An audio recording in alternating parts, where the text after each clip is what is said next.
జోయ్ అనేటువంటి పేరుతో ఇట్లాంటి పిల్ల జీవులు అంటాం. మొన్నటి సెషన్ లోపల చెప్పాను, మొసలి పిల్లల్ని ఏమంటాం, హ్యాప్స్లింగ్స్ అనేటువంటి పేరుతో పిలుస్తారు అని చెప్పేసి అన్నాను. సో క్యాంగరూస్ కు సంబంధించినటువంటి చిన్న పిల్లలు ఏమంటాం అంటే జోయ్ అనేటువంటి పేరుతో పిలుస్తాం. ఇది కూడా గతం లోపల మీకు ఆర్ఆర్బి లోపల అడగడం జరిగింది ఆ ప్రశ్న. It was started from Meerut. సిపాయిల తిరుగుబాటు ఎక్కడి నుండి ప్రారంభమైంది? మీరట్ నుంచి ప్రారంభమైంది. ఇక్కడ నుంచి it was started from Meerut అని చెప్పేసి అన్నాం. సిపాయిల తిరుగుబాటు, ఇందులో ఎక్కువగా సిపాయిలే పాల్గొనడం వల్ల దీని ఏమని అన్నాం, సిపాయిల తిరుగుబాటు అని చెప్పేసి అన్నారు.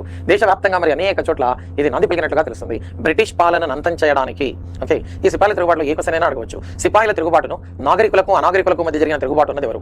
TR Holmes. సిపాయిల తిరుగుబాటును మొదటి స్వాతంత్ర సంగ్రామము అని పేర్కొన్నది ఎవరు? విడి సావర్కర్. దీనిని హిందువులు ముస్లింలు, ఎందుకంటే హిందువులు ఉన్నారు భారతదేశంలో, పెద్ద సంఖ్యలో ముస్లింలు ఉన్నారు, హిందువులు ముస్లింలు కలిసి చేసిన కుట్ర అని చెప్పేసి ఎవరు పేర్కొన్నారు? ఔట్రామన్ టేలర్.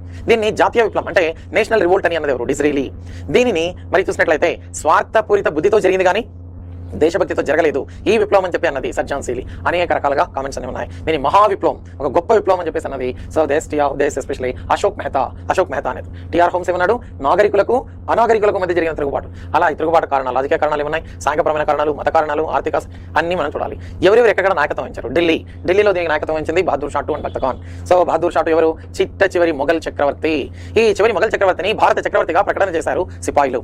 ఎప్పుడైతే ఇతన్ని భారత చక్రవర్తిగా ప్రకటన చేశారో ఇటువంటి సందర్భంలో ఇది పెద్ద ఎత్తున ప్రారంభమైంది. ఢిల్లీ, కాన్పూర్, నానా సాహెబ్, తాంతియా తోపే, ఝాన్సీ లక్ష్మీబాయి, ఇలా అనేక చోట్ల, లక్నోలో బేగం హజరత్ మహల్ లేడీ, ఓకే అట్లా ఆగ్రా, అన్ని చోట్ల నాట్ ఓన్లీ దిస్ వన్. జంతువులు, ఇది అవశేష అవయవాలు. జస్ట్ ఒకసారి మీరు గుర్తుపెట్టుకోండి, ఇవన్నింటిని కూడా మీకు బుక్ లోపల కూడా చాలా క్లియర్ గా ఇవ్వడం జరిగింది. ఒకసారి బుక్ మీరు చదివితే ఈజీగా అర్థమైపోతుంది. రైట్.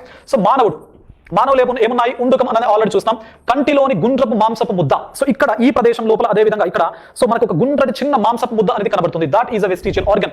దెన్ గోళ్ళు, ఇవన్నీ కూడా మనకు వెస్టిజియల్ ఆర్గన్స్. దెన్ తోక, ఇక్కడ తోక అంటే మానవ లోపల తోక లేదు, కానీ మానవుడు ఏ జీవుల నుంచి పరిణామం చెందాడు అని చెప్పేసి మనకు ఆంథ్రోపాలజీ చెప్పడం జరుగుతుంది. అంటే కోతులు. సో కోతులకు వెనక తోక ఉంది. ఆ తోకకు సంబంధించిన ఎముక ఇప్పటికి మన లోపల ఉంది కానీ తోక లేదు. కాబట్టి తోక లేకపోవడం అనేది అవశేష అవయవం. అదే విధంగా విజ్డమ్ టీత్, జ్ఞాన దంతాలు. ఆల్రెడీ మీకు దంతాలు చెప్పేటప్పుడు చెప్పాను. సో జ్ఞాన దంతాలు అనేవి 17 సంవత్సరాల నుంచి 25 సంవత్సరాల మధ్య లోపల ఉండేటువంటి వ్యక్తుల లోపల కనబడేటువంటి దంతాలు.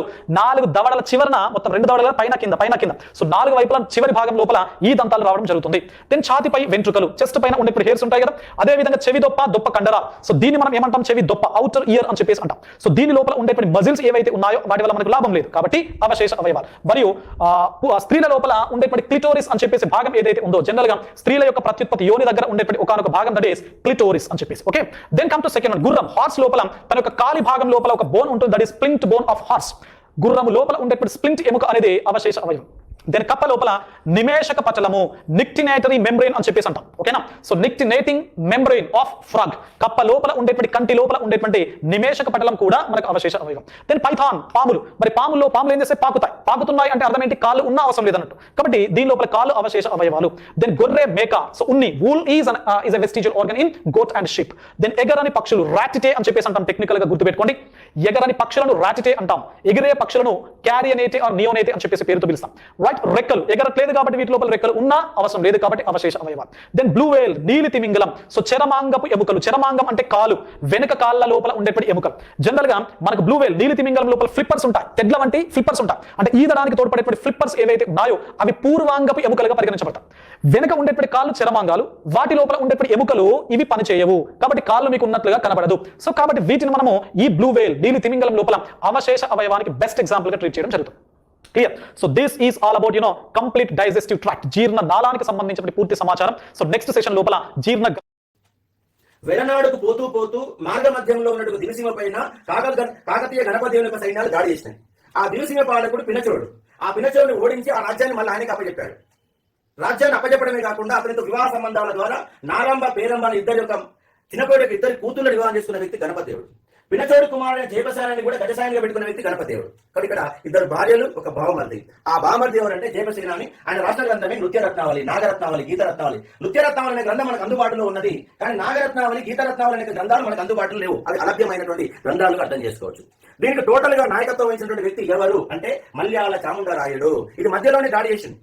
ఈ ప్రాంతాన్ని జయించిన తర్వాత ఆ వెలనాడు పైన మళ్ళీ దాడి జరిగింది. మరి వెలనాడు యొక్క పాలకుడు ఎవరు? వెలనాడుని ఎవరు పరిపాలిస్తున్నాడంటే పృథ్వీశ్వరుడు పరిపాలిస్తున్నాడు. వెలనాడు ప్రాంతాన్ని పరిపాలించేవాడు పృథ్వీశ్వరుడు. ఈ పృథ్వీశ్వరుని కూడా ఓడించి ఇతని యొక్క తల చేత ఆడుకున్నవాడు గణపతి దేవుడు అనే ఒక బిరుదు అంశాన్ని కూడా మీకు అర్థం చేసుకునే ఒక ప్రయత్నం చేస్తుంది.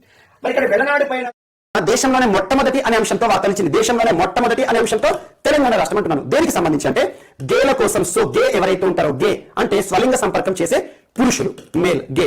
అదే స్వలింగ సంపర్కానికి సంబంధించి స్త్రీలను లెస్బియన్స్ అంటాం, లెస్బియన్స్. సో లెస్బియన్స్ అండ్ వీరితో పాటు ట్రాన్స్జెండర్స్ ఇటీవల తరచు మనం ట్రాన్స్జెండర్ గురించి చూస్తున్నాం. అండ్ వీరితో పాటు క్వీర్స్. సో మన తెలంగాణ రాష్ట్రానికి సంబంధించి తెలంగాణ రాష్ట్రంలో గేలు ఎవరైతే ఉంటారో, గేస్ కానివ్వండి, లెస్బియన్స్ కానివ్వండి, స్వలింగ సంపర్కుల కోసం కానివ్వండి, లేదా ట్రాన్స్జెండర్ లేదా థర్డ్ కోసం కానివ్వండి, క్వీర్స్ కోసం కానివ్వండి, దేశంలోనే వీరికి సంబంధించి ఈ వర్గాలకు సంబంధించిన వారి కోసం ప్రత్యేక భవనాలను నిర్మించబోతున్న రాష్ట్రంగా తెలంగాణ రాష్ట్రం మాత్రం. ఇక్కడ తెలంగాణ రాష్ట్ర ప్రభుత్వం అధికారికంగా నిర్మిస్తలేదు. ఇక్కడ ఒక ప్రైవేట్ సంస్థ గుర్తుంచుకోండి, హైదరాబాద్ కేంద్రంగా పనిచేస్తున్న హ్యాబిటాట్ ఇంక్ అనే ఒక సంస్థ, హ్యాబిటాట్ ఇంక్ అనే సంస్థ హైదరాబాద్ లో, తెలంగాణ రాష్ట్ర రాజధాని హైదరాబాద్ లో వీరి కోసం, సో గేల కోసము, లెస్బియన్స్ కోసం లేదా స్వలింగ సంపర్కులు ఎవరైతే ఉంటారో వారి కోసము, ట్రాన్స్జెండర్స్ అండ్ క్వీర్స్ కోసం స్పెషల్ గా ఒక ప్రత్యేకమైన భవనాలను నిర్మించబోతున్నారట. జస్ట్ గుర్తుంచుకోండి.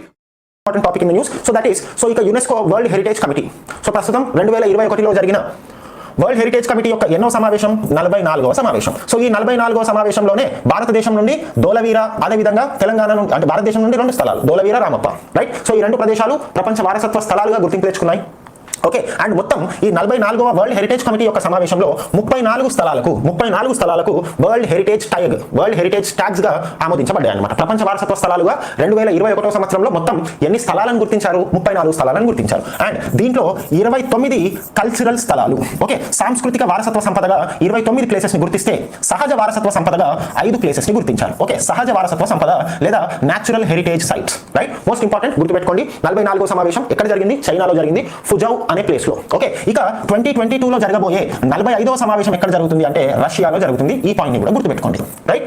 సో 2021లో జరిగిన 44వ వరల్డ్ హెరిటేజ్ కమిటీ సమావేశంలో మొత్తం 34 స్థలాలకి ప్రపంచ వారసత్వ హోదా దక్కింది. అండ్ ఈ 34లో 2 భారతదేశానికి చెందినాయి. అండ్ మనకి మొత్తం భారతదేశం నుండి ప్రస్తుతం ఎన్ని వారసత్వ స్థలాలు ఉన్నాయంటే 40 వారసత్వ స్థలాలు ఉన్నాయి. లేటెస్ట్ గా రామప్ప 39వది, దోలవీర 40వది.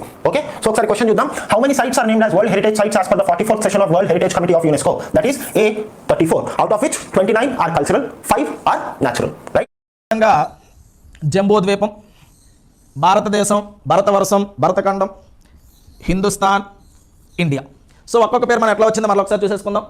ప్రాచీన భారతదేశంలో నేరేడు చెట్లు ఎక్కువగా ఉన్నాయి కావున నేరేడు చెట్లను జంబూక వృక్షాలు అంటారు. కావున ఆ జంబూక వృక్షాల వలన జంబూద్వీపం అనే పేరు వచ్చింది. మరి ద గ్రేట్ ఆర్య కింగ్ దుష్యంతుడు అండ్ శకుంతలకు జన్మించినటువంటి భరతుడు అనే చక్రవర్తి పరిపాలించడం వలన భారతదేశం అనే పేరు వచ్చిందని నేర్చుకున్నాం. మరి హిందుస్థాన్ అనేది సింధు నది వల్ల వచ్చింది, కానీ పిలిచింది మాత్రం పర్షియన్స్ అని నేర్చుకున్నాం. ఎందుకంటే పర్షియన్స్ సింధు నదిని హిందూ అని, ఆ పరిసర ప్రాంతాల్లో నివసించే ప్రజలను హిందువులు అని, అక్కడ దేశాన్ని హిందుస్థాన్ అని పిలవడం జరిగింది. ఆ విధంగా హిందుస్థాన్ అనే పేరు వచ్చింది. మరి ఇండియా అనే పేరు వచ్చింది, ఇది కూడా ఇండస్ అనే నది. సో ఇండస్ అనగా అది కూడా సింధు నది యొక్క పేరే. బట్ ఆ సింధు నదిని ఇండస్ అని గ్రీకులు పిలిచారు. అక్కడ ఉన్న ప్రజలను ఇండోయిల్ అన్నారు. ఆ ఇండోయిల్ని తర్వాత వచ్చిన ఈ యూరోపియన్స్ అనే వాళ్ళు ఇండియన్స్ గాను, దేశాన్ని ఇండియా గాను పిలవడం జరిగింది. ఇవి భారతదేశానికి ఉన్న పేర్లు. వేస్తున్న జెండా 6వది. దీనికన్నా ముందు 5 జెండాలు ఉన్నాయి. ప్రతి జెండాకు ఒక ఎజెండా ఉండింది. నంబర్ 1, ఈ జెండాను 7th ఆగస్టు 1907లో కోల్కతాలో ఎగరవేశారు. ఈ జెండాకు మధ్యన వందే మాతరం అని రాసి ఉండేది. నంబర్ 2, 22nd ఆగస్టు 1907లో బికాజీ కామా గారు ఈ జెండాను ఎగరవేశారు. నంబర్ 3, 1917లో డొమినియన్ స్టేటస్ కోసం ఇండియా డిమాండ్ చేస్తున్న టైంలో ఫస్ట్ టైం ఈ జెండాను ఎగరవేశారు. నంబర్ 4, 1921లో all India Congress committee session బెజవాడలో జరిగినప్పుడు ఆంధ్ర యూత్ తయారు చేసిన ఈ జెండాను గాంధీజీ గారు ఫస్ట్ టైం ఎగరవేశారు. నంబర్ 5, 1931లో ఈ ఫ్లాగ్ ని అడాప్ట్ చేసుకున్నారు. నంబర్ 6, 1947 జూలై 22న ఈ తిరంగా జెండాను ఫస్ట్ టైం ఎగరవేశారు. ఈ ఫ్లాగ్ ను డిజైన్ చేసింది మరెవరో కాదు, కృష్ణా జిల్లాకు చెందిన ఫ్రీడమ్ ఫైటర్ పింగళి వెంకయ్య గారు. దేశం గర్వించదగ్గ జెండా డిజైన్ చేశారు. హ్యాట్స్